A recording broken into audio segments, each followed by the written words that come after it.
हर इंसान अमीर बनने का सपना देखता है, पर बहुत कम लोग अमीर बनने की कीमत चुकाने को तैयार होते हैं। क्यों?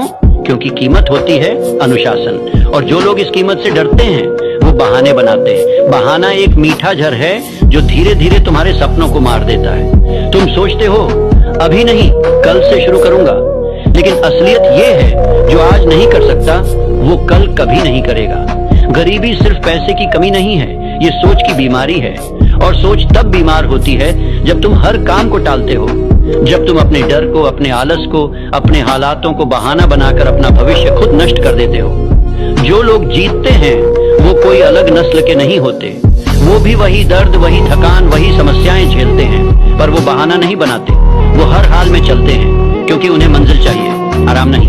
अगर तुम्हें वाकई में अमीर बनना है तो पहले अपने अंदर की लड़ाई जीतनी होगी। हर उस पल से लड़ना होगा जब मन कहे थोड़ा रुक जा, थोड़ा सो जा, कल कर लेंगे, क्योंकि यही पल तय करते हैं कि तुम इतिहास बनाओगे या गुमनामी में खो जाओगे। अनुशासन कोई एक दिन का काम नहीं होता, ये हर दिन उठकर खुद से किया गया वादा है, बिना गारंटी, बिना शोर, बिना तालियों के, लेकिन एक दिन यही अनुशासन तुम्हें वहां पहुंचा देता है।